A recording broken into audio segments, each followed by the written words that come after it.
Voice के लिए reply ले लीजिएगा, हम्म, रिपीट करना पड़ता है।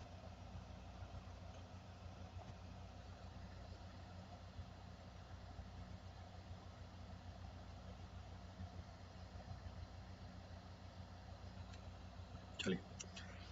Hello everyone, is audio video clear for all? Audio video clear है सबके लिए? एक बार एम आई कमेंट कर ऑडिबल? दीजिए।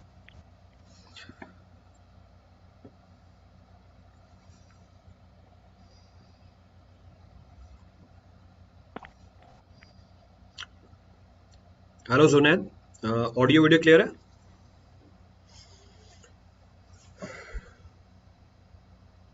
हेलो नासिर। हाँ, ऑडियो वीडियो क्लियर है। So first of all sorry, कल हम सेशन को कंटिन्यू कर पाए थे because of some technical issue. So we have made sure कि फैज़ान के जो भी एक्सपीरियंसेस हैं वो आपसे मिस नहीं हो। Again we have came back with the same session. देखिए, जब भी हम किसी चीज़ को चाहते हैं, उस चीज़ को पाने के लिए मेहनत करते हैं, उस चीज़ को पाने के लिए दिन रात एक करते हैं, अपना वक्त देते हैं, और फाइनली जब वो चीज़ मिल जाती है, उसको पाने की खुशी बहुत ही अलग होती है। बिल्कुल आई सही। Am Jaspal Singh, educator for civil engineering. I teach for almost every competitive exam over past 13 years.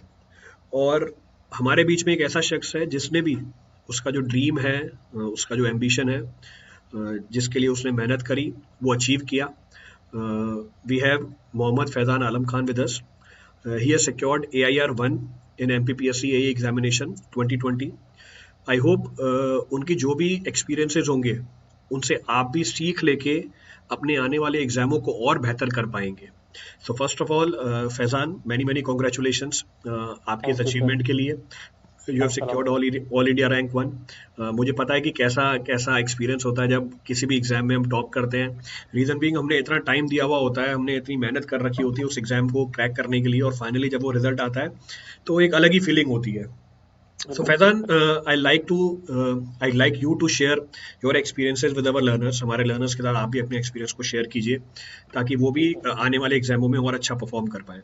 So first of all बिल्कुल। फैजान, आप थोड़ा सा आइडिया दीजिए, आपका जो प्रोफेशनल बैकग्राउंड है वो कैसा था? मतलब आपने अपनी जी। स्कूलिंग कहाँ से करी, जी। आपने फिर अपनी ग्रेजुएशन कहाँ से करी, जी। किस तरीके से आप अप्लाई करते थे चीज़ों को, और जी। कैसे वो आपकी स्कूलिंग या जो आपका कॉलेज का टाइम था हेल्प कर पाया इस एग्जाम को क्लियर करने के अंदर? जी। बिल्कुल। सर मैंने अपनी इनिशियल स्कूलिंग तो अपने होम टाउन जावरा से ही करी, जो रतलाम डिस्ट्रिक्ट में आता है। उसके बाद सर मैंने देवी अल्लाह विश्वविद्यालय में एडमिशन लिया, और वहाँ पे मैंने सर अपना बी में सिविल इंजीनियरिंग कंप्लीट करी। बट सर वहाँ पे मैं बहुत ज़्यादा थ्योरेटिकल अप्रोच पे चलता था। तो उसका रिजल्ट ये हुआ कि जब रिजल्ट आया फाइनल, तो मैं पूरा कॉलेज टॉप कर गया वहाँ पे, और 90.12% मैंने वहाँ पे सिक्योर किया, अरे यूनिवर्सिटी ग्रेट। टॉपर रहा। जी सर। तो बट सर वहाँ से मैंने देखा कि मैं वहाँ से बहुत ज़्यादा कॉन्फिडेंट था कि अब मैं गवर्नमेंट के लिए अप्लाई करूँगा तो बड़ी आसानी से मेरा सिलेक्शन हो जाए।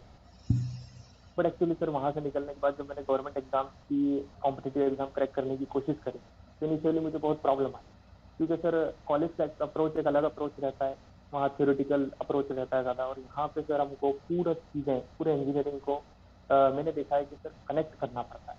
सारे सब्जेक्ट को एक जगह ला के कनेक्ट करना पड़ता है, सारे सब्जेक्ट को लिंक करना पड़ता है, वाइड चीज़ों को याद रखना पड़ता है। और सर उसके लिए फिर मुझे जब प्रॉब्लम आई तो फिर मैंने भोपाल में कोचिंग को ज्वाइन किया। वहाँ आपने भी मुझे टीच किया सर। और फिर उसके बाद मेरे को लगभग 6 महीना 7 महीना लगा ये समझने में कि इसका अप्रोच डिफरेंट होता है, और वो अप्रोच सर फिर मैंने सीखा। एंड देन उसके बाद फिर आपका वो अप्रोच मैंने सीखा। एंड देन उसके बाद जब मैंने ट्राई करता गया, बैक ऑफ द माइंड मुझे एक एमपीपीएससी के लिए मोटिवेशन था, क्योंकि सर मेरे पापा स्टेट इलेक्ट्रिकल इंजीनियरिंग में एमपीबी में इंजीनियर हैं, तो कहीं ना ओके। कहीं मेरे मोटिव रहे हैं। तो मेरा बैक ऑफ द माइंड था कि मैं एमपीपीएससी जब निकलेगा तो मैं उसको जरूर अपियर करूंगा। मैंने दूसरी गेट भी क्वालिफाई किया, और दूसरी एग्जाम की, बट कल फाइनल सिलेक्शन कहीं नहीं हो पाया, कहीं 5 मार्क्स से कहीं 10 मार्क्स से रहता रहा। और फाइनली फिर एमपीपीएससी का जब नोटिफिकेशन आउट होता है, तो उस टाइम पे सर मैं बहुत सारी गवर्नमेंट एग्जाम लिख चुका था। तो मैं ऐसा हो चुका था कि भाई अब नहीं हो पा रहा है, तो मैं कुछ प्राइवेट कंपनी ज्वाइन कर सकता हूँ। और सर मैंने 2020 में जीएचपी एक कंपनी है तो ज्वाइन किया। जीएचपी कंपनी सर ये दिल्ली मुंबई इंडस्ट्रियल कॉरिडोर जो स्ट्रेट लाइन जा रहा है, ये रतलाम डिस्ट्रिक्ट से भी क्रॉस होता है मंदसौर से, तो वहाँ पे मैंने ज्वाइन किया। और वहाँ मैंने क्वांटिटी सर्वेयर की तरह जॉब करी। मैं वहाँ जॉब करता रहता था जी। मैं वहाँ जॉब करता रहता था सर, बट मेरा कहीं ना कहीं मुझे ये इच्छा होती थी कि नहीं यार, मैं थोड़ा गलत कर रहा हूँ, मुझे थोड़ा और एफर्ट डालना चाहिए और गवर्नमेंट सर्वेंट के लिए ट्राई करना चाहिए। तो सर मैं दिन भर तो अपनी जॉब करता था 8 से 5 6 बजे तक, और फिर आके स्टडी करता था। तो ये मेरे पेरेंट्स ने देखा कि मैं बहुत ज़्यादा मॉडरेशन में हूँ, वो भी कर रहा हूँ, ये भी कर रहा हूँ। तो जब एमपीपीएससी का नोटिफिकेशन आउट हुआ तो मम्मी पापा ने मुझे बोला कि आप जॉब को छोड़ दो और एक बार अच्छी तरीके से एमपीपीएससी को ट्राई कर। तो वहीं से मेरा सफ़र शुरू होता है। मैं जॉब को छोड़ता हूँ, वापस रिस्क लेके अपनी तैयारी को शुरू करता हूँ, और सर फिर एग्ज़ाम देता हूँ और फिर ये मेरा क्लियर होता ओके। फैज़ान, आपने बहुत एक बढ़िया चीज़ बोली कि है। एक जी कॉमन डाउट होता है काफ़ी सारे लर्नर्स के जी माइंड में जो लोग जॉब कर रहे होते हैं कि सर जी अगर जी हम जॉब में हैं, क्या जॉब करते करते किसी एग्जाम को क्रैक कर जी सकते हैं, नहीं कर सकते? जी या मैं अगर एमटेक कर रहा हूँ, मैं एमटेक करते करते किसी एग्जाम को क्रैक कर सकता हूँ, नहीं कर सकता हूँ? या मुझे जॉब छोड़ के, जैसे आपने जॉब छोड़ा और फिर तैयारी करी और फिर जी अपना एग्जाम लिखा, तो जी जी ऐसे बहुत सारे डाउट्स होते हैं लर्नर के माइंड में कि यार अब हम एमटेक जी कर लेते हैं, एमटेक में टाइम मिल जाएगा, फिर उसके बाद हम जी वहाँ अपने एग्जाम की तैयारी कर लेंगे, या जॉब कर रहे हैं, जॉब में से टाइम निकाल लेंगे और फिर एग्जाम जी की तैयारी कर लेंगे। तो जी जी आपके हिसाब से क्या आप ये सजेस्ट करोगे किसी को भी कि आप जॉब के साथ साथ या डिग्री करते हुए भी एग्जाम की प्रिपरेशन जी करो? जी सर, इसके लिए सर डिपेंड करता है सिचुएशन। जैसे सर अगर आपके एग्जाम में सफिशिएंट टाइम है, आपके पास 1 2 साल का समय है, अगर आप दे सकते हो उस प्रिपरेशन के लिए, तो आपको जॉब के साथ आप कर सकते हो, बिल्कुल कर सकते हो। अगर आप डेली 3 3 4 4 घंटा निकालते हो, या मॉर्निंग में या शाम को, और अगर आपका टाइम पीरियड है 1 ईयर का लगभग, तो आप उसको जॉब के साथ भी कर सकते हो। बट अगर मुझे, मेरा ये केस था सर कि एमपीपीएससी मई जून 21 में फ्रेम करी गई, और दिसंबर में नोटिफिकेशन आया था। मेरे पास ज़्यादा समय नहीं था, 3 से 4 महीने का समय था, और एजुकेशन छोड़े हुए मेरे को बहुत टाइम हो गया। तो इसलिए मैंने वो जॉब लीव करी और 3 से 4 महीने में इसको कवर करने की कोशिश करी। तो फर्स्ट थिंग, ये टाइम मैटर करता है। और दूसरी चीज़ सर, आपके फाइनेंशियल कंडीशन ही मैटर करती है। अगर आपको मजबूरन है कि आपको वो करना है जॉब, और उसके साथ तैयारी करना है, तो सर वो उसके लिए अलग चॉइस नहीं हो सकती। वो आप एक बार में नहीं, दूसरी बार में ट्राई करेंगे, तो उसके साथ निकल जरूर है। बिल्कुल, मतलब ये डिपेंड करता है पर्सन टू पर्सन। ये बिल्कुल आपने जी फिर जी, से एक पर्सन टू प्रैक्टिकल बात पर्सन। बोली कि जी काफ़ी लोगों की फाइनेंशियल कंडीशन ऐसी होती है कि वो आपको जी, परमिट ही नहीं करेगी जॉब छोड़ने के लिए। परमिट नहीं करती तो सर। आपको जी मजबूरी में जॉब करनी पड़ेगी। तो जी, इस सिचुएशन बट में हो बस सकती फ़र्क ये है। पड़ता है कि तैयारी का टाइम हमारा बढ़ जाता है। तो जी आपको ज़्यादा जी एफर्ट लगाने पड़ते हैं क्योंकि रोज़ आप जी सफिशिएंट टाइम नहीं निकाल पाओगे अपनी जी, प्रिपरेशन करने के लिए। तो ये बिल्कुल sir. Totally person to person vary करती है चीज़ कि आप जॉब के साथ तैयारी करें या नहीं करें। हम जी जॉब के साथ रह के भी एग्जाम निकाल सकते हैं, जैसे मैंने अपनी तैयारी जॉब के साथ ही करी बिल्कुल। थी। आखिरी के 3 महीने में मैंने ब्रेक ले लिया था क्योंकि मेरे को रिवीजन करना था और अपने टेस्ट देने थे, क्योंकि मुझे पता था आखिरी के तीन यस, महीने बहुत क्रूशियल है। तो वो बिल्कुल person to sir. Person depend करता है कि आपकी कैरी सिचुएशन करता है। कैसी है, उसके हिसाब से आप एडजस्ट कर सकते हैं इस जी, चीज़ को। बिल्कुल तो सर। ये बिल्कुल ही प्रैक्टिकल बात बताई फैज़ान ने। जी फैज़ान, आप थोड़ा डिस्कस करेंगे पेपर के बारे में। जैसे जी आपने जब एग्जाम दिया तो पेपर का पैटर्न चेंज हो चुका है, अब प्री है जी, और बिल्कुल। फिर इंटरव्यू ही है। तो अगर इंटरव्यू कोई है। लर्नर अभी नेक्स्ट ईयर या जब नोटिफिकेशन आएगी उसमें तैयारी करना चाहता है, उसमें जी वो प्री में किन किन बातों के ऊपर फोकस रखे? सर, जैसे ये ए की पोस्ट है, तो इससे लगभग इक्विवेलेंट क्वेश्चन जो हैं वो आईएएस लेवल के आते हैं। तो कम से कम उसको ईएससी के जो प्रीवियस ईयर क्वेश्चंस हैं, उन टाइप के क्वेश्चंस को करने की कोशिश करना चाहिए। और ईएससी के क्वेश्चंस आप सर, मतलब जेई लेवल पे आप होते हैं, उसमें आपको थ्योरेटिकल कॉन्सेप्ट को समझना पड़ता है। सिर्फ फॉर्मूले रटने से काम नहीं होने वाला उसमें। उसको आपको थ्योरेटिकल अप्रोच पूरा समझना पड़ेगा, चीज़ों को पढ़ना पड़ेगा। फॉर्मूले तो याद सबने ही रखना है, बट इसमें आपको थोड़ा सा कॉन्सेप्चुअल चीज़ें समझना पड़ेगी, जो आईएएस में हम करते हैं जनरली। तो इसके लिए सर पीएससी के प्रीवियस ईयर सबसे मस्त है। उसके बाद अगर आपको टाइम मिलता है तो एसएससी जेई के क्वेश्चंस लगाइए। ये अगर आप कर सकते हैं तो गेट के वाले क्वेश्चंस जो ईएससी लेवल के हैं, वो आप लगा सकते हैं। और सर इससे ज़्यादा भी आपको समय मिलता है तो फिर आप दूसरी पब्लिकेशन की जो बुक आती हैं, जो पब्लिकेशन है एक्सेट्रा, वो आप वाइड कवरेज के लिए वो भी कर सकते मतलब स्टार्ट करें हम ईएससी से, अगर ईएससी हैं। के जी, पीवाईक्यूज कंप्लीट हो जाते हैं फिर हम यस सर। एसएससी जेई पे प्रोसीड कर सकते हैं और फाइनली हम यस गेट सर। के लेवल तक आ सकते हैं। यस तो सर। मतलब प्री के लिए सारा फोकस हमारा ईएससी के ऊपर ही होना चाहिए क्योंकि उसी से मिलता यस जुलता सर, पैटर्न है इसका, मिलता और जुलता जो पैटर्न लेवल है। है वो भी अप्रोक्सीमेटली सेम ही बनता यस है। सर। इसके यस बाद जैसे हमारी दूसरी स्टेज आती है इंटरव्यू की, the second sir. Stage yes is of interview. Yes interview में हम इंजीनियर्स को बहुत डर लगता है, मतलब पहले से ही एक फोबिया बना होता है हमारे माइंड में कि यार अगर इंटरव्यू देने जाएंगे तो क्या होगा। कई बार तो ऐसा होता है कि बोल भी नहीं पाते हम। तो ये जी सर। सिचुएशन भी आती है काफ़ी लर्नर्स के साथ, कैंडिडेट्स के साथ, कि जब वो पहली बार इंटरव्यू देने जाते जी, हैं तो बोल भी नहीं पाते क्योंकि वो बिल्कुल माहौल सर। कभी देखा नहीं होता हमने। मोस्टली हम टाइम बिता देते हैं पढ़ाई के अंदर ही, एक ही कमरे में रहते हैं, थ्रू आउट द ईयर पढ़ रहे होते हैं, तो किससे इतनी इंटरेक्शन भी नहीं होती है। तो उस सिचुएशन में कैसे एक कैंडिडेट अपने आप को बाहर निकाले, मतलब इंटरव्यू में अगर मुझे परफॉर्म करना है अच्छा, क्योंकि इंटरव्यू रैंक डिसाइड भी करा सकती है आपकी। अगर आपकी रैंक आ रही है अच्छी, वो उसको टॉप में भी लेके आ जाएगी, और आपका सिलेक्शन भी करा सकती है। अगर आप बॉर्डर लाइन पे हो इंटरव्यू में, अगर आपने अच्छा स्कोर कर लिया, तो ऐसा भी हो सकता है कि आप कट ऑफ क्लियर कर जाओ। तो इस इंटरव्यू में अच्छा मार्क्स सिक्योर करने के लिए किन किन बातों पे ध्यान रखना चाहिए हमें? बिल्कुल सर।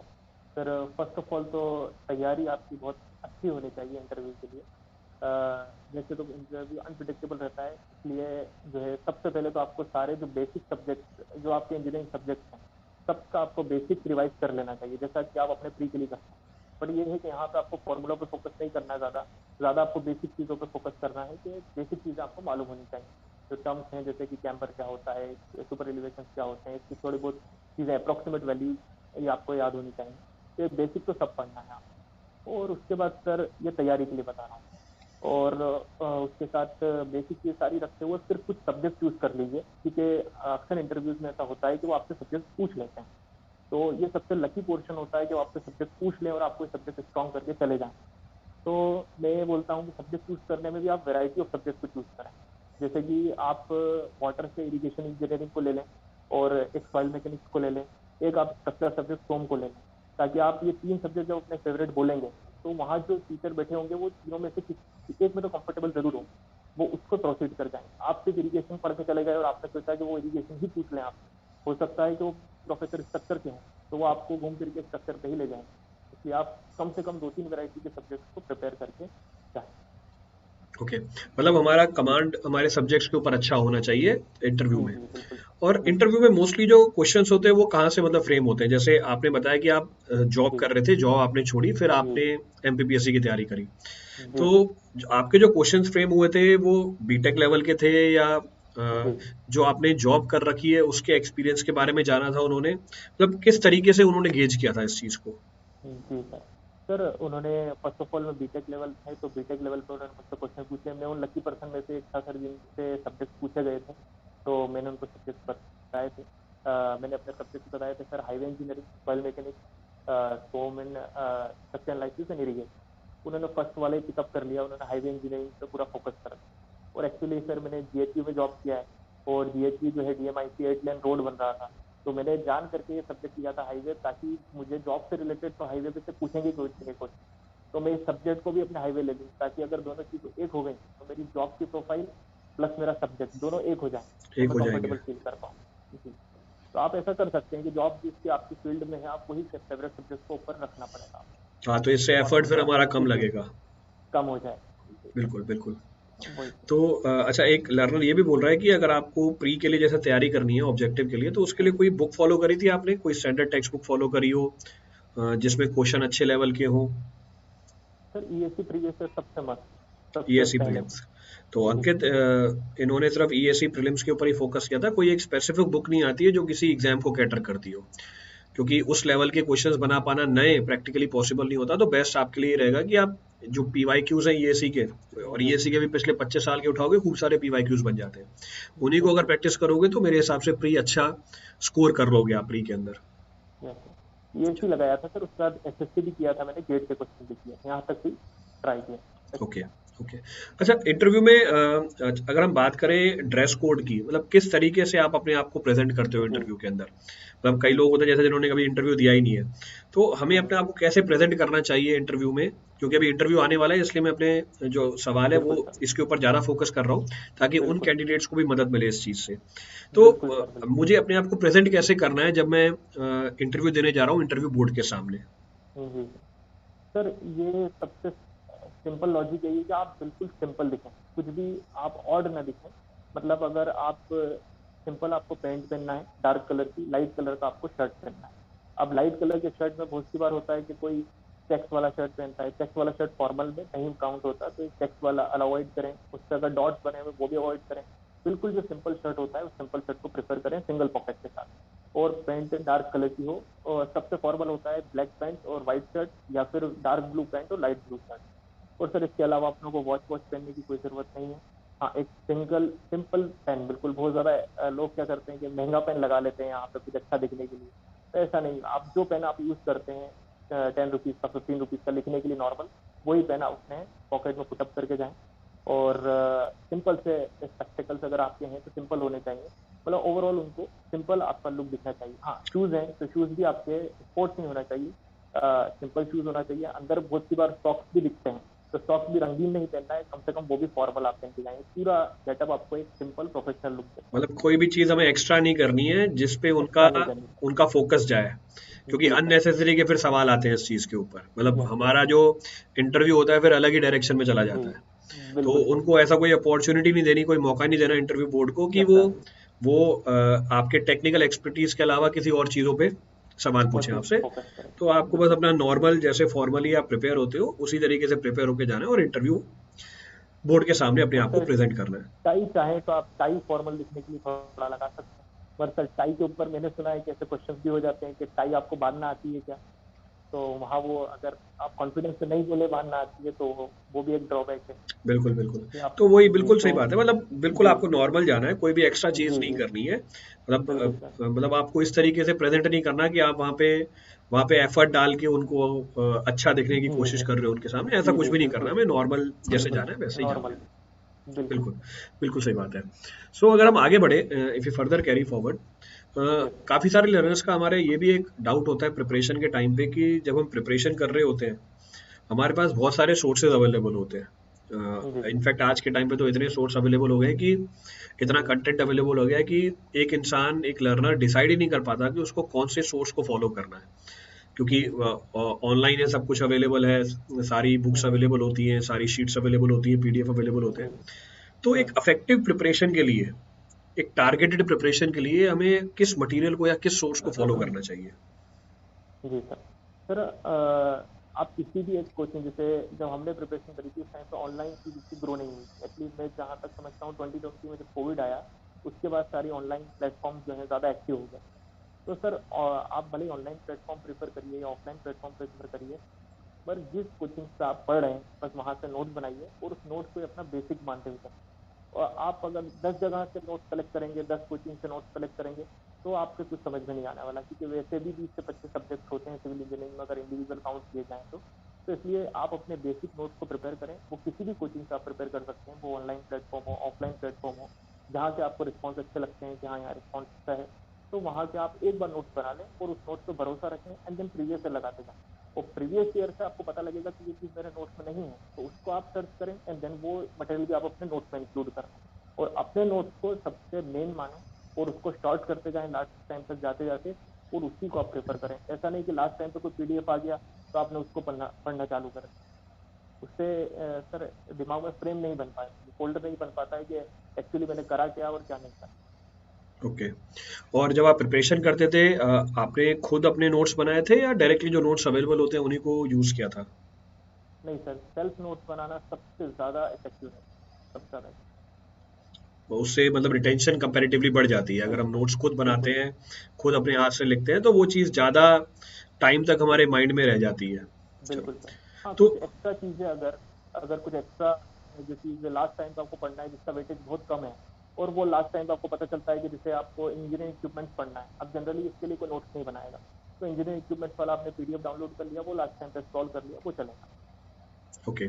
तो अच्छा, ये आजकल एक नया कंसेप्ट भी चला है हमारे शॉर्ट नोट्स का। तो yes do sir. You also believe in short notes की लास्ट में जब रिवीजन करनी होगी मैं शॉर्ट नोट से फटाफट फटाफट रिवाइज करके चला जाऊंगा अपना एग्जाम देने या इंटरव्यू देने? जी, तो इसके ऊपर आपका क्या था, मतलब आपने भी कभी शॉर्ट नोट्स बनाए थे? बिल्कुल सर बनाए थे। और शॉर्ट नोट्स जो सेल्फ बनाए हुए होते हैं, आई थिंक वही इफेक्टिव होते हैं। किसी और के शॉर्ट नोट या फिर किसी कोचिंग के शॉर्ट नोट से किसी कोचिंग की हैंडबुक इतनी इफेक्टिव नहीं होती है जो आपने अपने नोट्स को प्रिपेयर किया और उससे एक्सपेक्ट करके शॉर्ट नोट्स बनाए।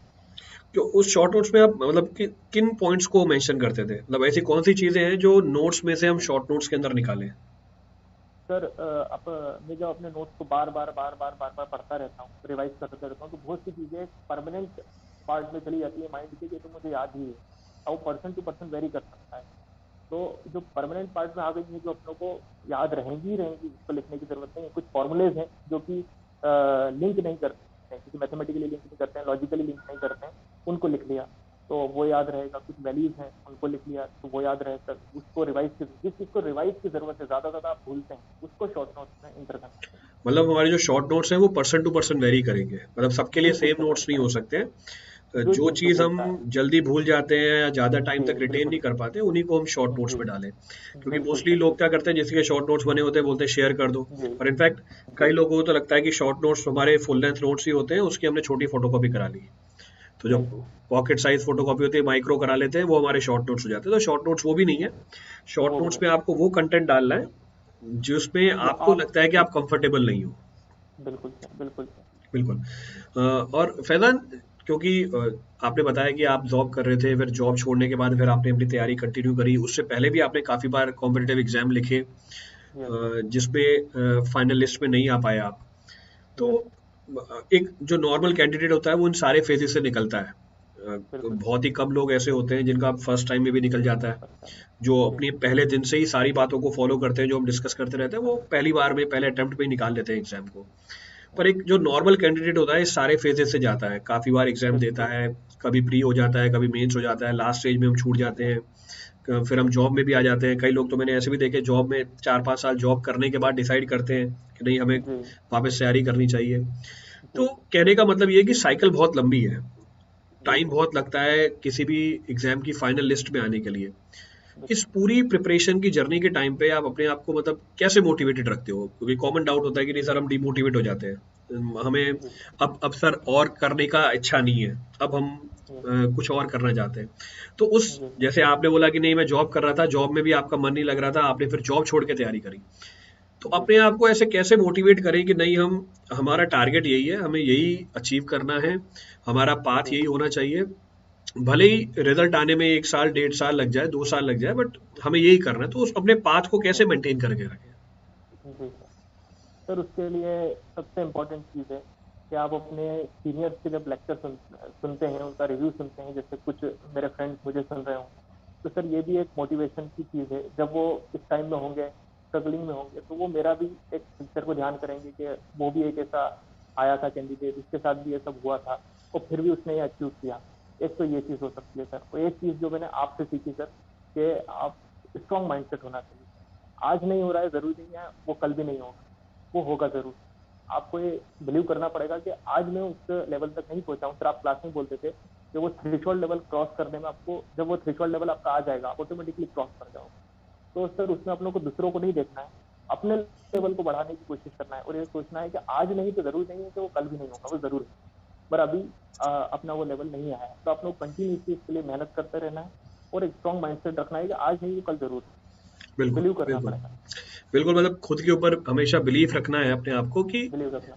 कि टाइम लग सकता है प्रोसेस में। क्योंकि मुझे मुझे जी ऐसा लगता है कि जो भी इंजीनियरिंग कर रहा है उसमें इतना एप्टीट्यूड तो है कि उन सारी बातों को समझ के कोई एग्जाम क्लियर कर पाए। क्योंकि एग्जाम में जी। वही सारी चीजें आती है जो हम क्लास में डिस्कस कर रहे होते हैं, कोई एक्स्ट्रा चीज नहीं करेक्ट। आती, कोई रॉकेट साइंस नहीं आती है। तो करेक्ट सर। अगर एक बार में या 2 बार में आपका सिलेक्शन नहीं होता है, अपने आप पे विश्वास रखते हुए हमें अपनी तैयारी कंटिन्यू रखनी है और फाइनली अपने पाथ को छोड़ना नहीं है। करेक्ट।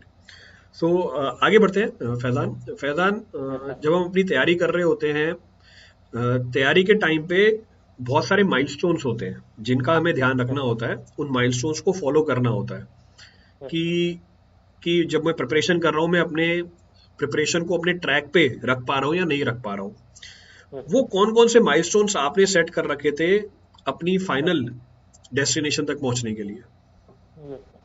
सर माइलस्टोन्स में आपको सबसे पहले ये देखना चाहिए कि आपके क्या रिसोर्सेज हैं। सबसे पहले कौन कौन सब्जेक्ट आपको कवर करना है। और फर्स्ट बार में तो फिर पता होता नहीं है कि कितने टाइम में मैं सब्जेक्ट निपटा लूंगा, कितने टाइम में मेरा सब्जेक्ट हो जाएगा। तो फर्स्ट टाइम में तो आपको ट्रायल एंड एरर करना पड़ता है। आप मान लेते हो कि मेरे पास 7 दिन है, 7 दिन में मुझे इन्वायरमेंट खत्म करनी है। फिर आप जब एक बार करोगे, आपको पता लगा कि 7 दिन में नहीं हो पाई मुझसे, ये 15 दिन में हो पाई। ठीक है, नेक्स्ट बार आप जब टारगेट बनाओगे तो आप बनाओगे कि हाँ अब मैं इसको 10 दिन में करना है। ऐसे करके जब आप सब्जेक्ट से गुजरते जाएंगे तो आपको टाइम पीरियड पता लगता जाएगा कि यार इस सब्जेक्ट से मुझे कितना टाइम लगता है। और एक दो बार जब आप इससे ट्रायल एंड एरर करेंगे तो फिर आपके पास वो कैपेसिटी आएगी कि अब आप प्लान जमा कि हाँ मैं अब 2-3 महीने में पूरा का पूरा टेक्निकल मेरा रिवाइज कर सकता हूँ। और इस तरीके से आप जब मंथली 2 मंथ 3 मंथ का प्लान जमा लेंगे, तो फिर आप वीकली जमा लेंगे, वीकली जमा लेंगे तो आप डेली जमा लेंगे। और इस तरीके से आप उसको रूटीन को बिल्कुल फॉलो करते जाएंगे डिसिप्लिन के साथ, तो वो सर वही सर्कल आपको एक दिन कामयाब करेगा। ओके, मतलब आपने पहले एक अपना मेन टारगेट रखा, उस मेन टारगेट को डिवाइड कर लिया सब टारगेट्स के अंदर, यस और सर। फाइनली उन सब टारगेट्स को आप ट्रैक डेली करते बेसिस। रहते थे कि हमने वो टारगेट को अचीव किया है या नहीं किया है। और अगर वो यस हमारा टारगेट अचीव नहीं भी होता है तो हम अपने शेड्यूल को मॉडिफाई कर सकते हैं इस बिल्कुल तरीके से सर। कि हमारे आगे वाले टारगेट अपने कंप्लीट टाइम में पूरे हो जाए। कंप्लीट होता है। चलिए, करेक्ट बहुत ही अच्छी, बहुत ही मतलब अच्छा तरीका है, बहुत ही अच्छी टेक्निक है अपने आप को ट्रैक पे रखने के लिए। सर। Thank you. फैज़ान, आप कुछ इंपॉर्टेंट टॉपिक्स बता पाएंगे जैसे लर्नर्स के माइंड में रहता है कि सर हमें ये बता दो सर कौन से टॉपिक से सवाल ज़्यादा आते हैं। तो जैसे आपने एमपीपीएससी क्रैक किया और टॉप किया है उस पर्टिकुलर एग्जाम को, तो यस सर। आपको एक थोड़ा बहुत आइडिया होगा कि किस पर्टिकुलर टॉपिक में से वेटेज ज़्यादा हो। जैसे गेट में हमारे कुछ टॉपिक्स ऐसे होते हैं जिनका वेटेज ज़्यादा होता है, तो जी जो सर। लर्नर अभी तैयारी कर रहे हैं वो किस यस सर। पर्टिकुलर टॉपिक के ऊपर ज़्यादा ध्यान दे या किसके ऊपर ज़्यादा एम्फेसिस दे। सर अभी इसका पैटर्न अभी अभी बदला है। 2020 का एग्जाम हुआ है और अभी 2021 का एग्जाम हुआ है। सर दोनों में ही बहुत ज़्यादा डिफरेंस देखने को मिला है।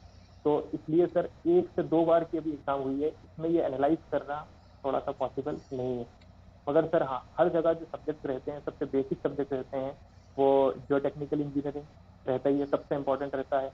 फिर इधर सोम स्ट्रक्चर एनालिसिस रहता है, आरसीसी है, निफ्टी, मतलब स्ट्रक्चर के जो भी सब्जेक्ट है, मतलब सोम हो, स्ट्रक्चर एनालिसिस हो, आरसीसी हो, पीएचसी हो, सर ये तो इम्पोर्टेंट है ही सही। जियोटेक इम्पोर्टेंट है। और जैसे आप सर्वे या बिल्डिंग मटेरियल जैसे सब्जेक्ट जो है, ये एमपीपीएससी के लिए थोड़ा कम कर सकते हैं, क्योंकि जनरली जेई लेवल पे सर्वे से जो क्वेश्चन आते हैं या building material building construction question आते हैं, जेई लेवल पे बनते हैं, जो फैक्ट बेस्ड होते हैं। और यहाँ सर कॉन्सेप्चुअल बेस्ड क्वेश्चन आते हैं, तो आपको ऐसे सब्जेक्ट जो कॉन्सेप्चुअल हैं, हाईवे इंजीनियरिंग, जो टेक्निकल इंजीनियरिंग, स्ट्रक्चर के सारे सब्जेक्ट, इन पे ज्यादा फोकस रखना है। मतलब जो हमारे मटेरियल वाला टॉपिक है, मटेरियल हो गया, पर्ट सीपीएम हो गया, हाँ, कंस्ट्रक्शन इसको लास्ट टाइम इक्विपमेंट, कर सकते हैं। इसको यस हम सर। लास्ट में कर सकते हैं।